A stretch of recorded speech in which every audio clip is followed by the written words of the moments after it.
మీ యొక్క తల్లిదండ్రులు చెప్పినట్టుగా విని ఒకరిని వివాహం చేసుకుని మంచిగా బ్రతకండిరా అని నయోమి ఇద్దరు కోళ్ళకి చెప్పింది.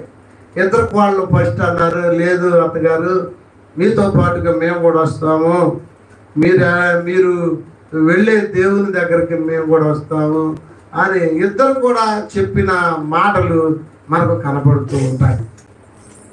ఇద్దరు చెప్పారు. తర్వాత ఏమే ఒకటికి 2 సార్లు, ఒకటికి 3 సార్లు ఆలోచించుకోండి అమ్మా, నా దగ్గరకు వస్తే ఏముండదు అని చెబుతూ ఉంటే ఓర్ప ఏం చేసిందంటే, నిజమే కదా, మా అత్తగారు 2 సార్లు చెప్పినా కూడా వినకపోతే బాగోదు అనుకుందో ఏమో, లేకపోతే మోయాబు దేశంలో తన తల్లిదండ్రులు గుర్తొచ్చారేమో తెలియదు, కానీ ఏది ఏమైతే నయోమిని ముద్దు పెట్టుకొని ఓర్ప వెళ్ళిపోయింది.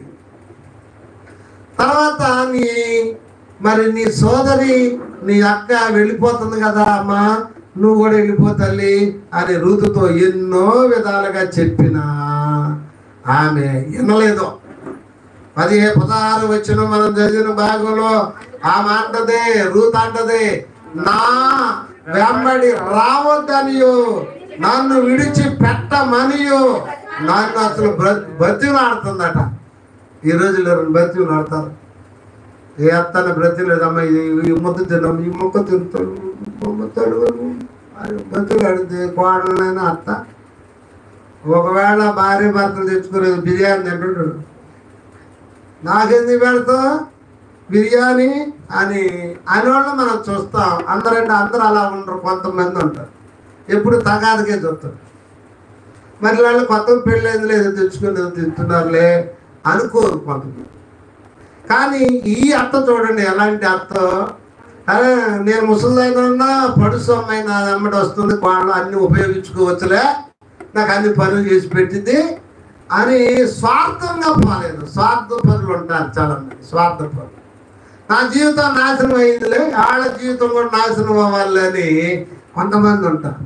కొంతమంది మధ్యకాలంలో ఎయిడ్స్ వచ్చిన వాళ్ళు, నేను ఒక్కడిని ఎందుకు కావాలి, ఇంకొంతమందికి ఎయిడ్స్ ఎక్కించి చనిపోవాలని ఇదే పనిగా పెట్టుకున్నారట.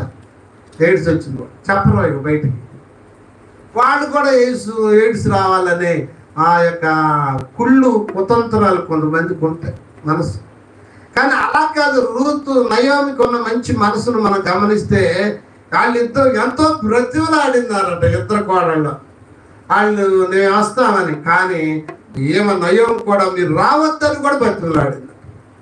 వాళ్ళు బ్రతిమలాడారు, బ్రతిమలాడారు, అత్తగా తగ్గ కోడళ్ళు అనిపించుకున్నారు.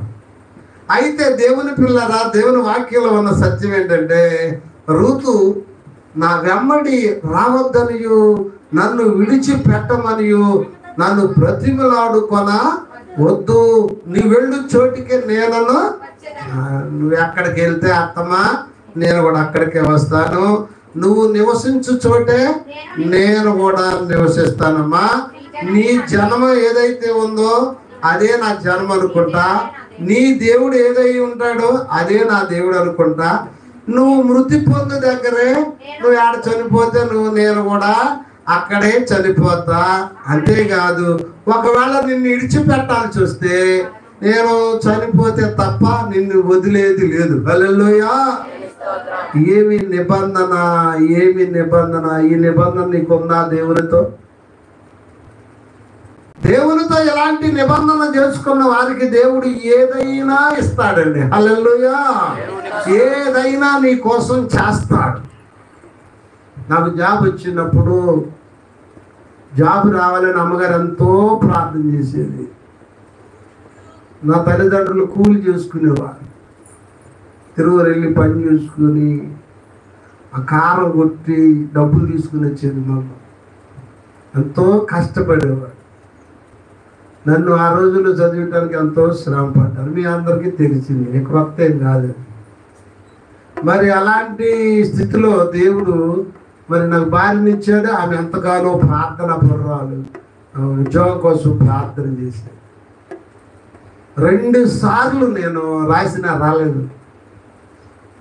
దేవుడు ఏం చేశాడంటే ఆ టైంలో 2002లో ఎస్సీ రిజర్వేషన్ ఇచ్చాడు, లేకపోతే వచ్చేది కాదు. ఎస్సీ రిజర్వేషన్ కలిపి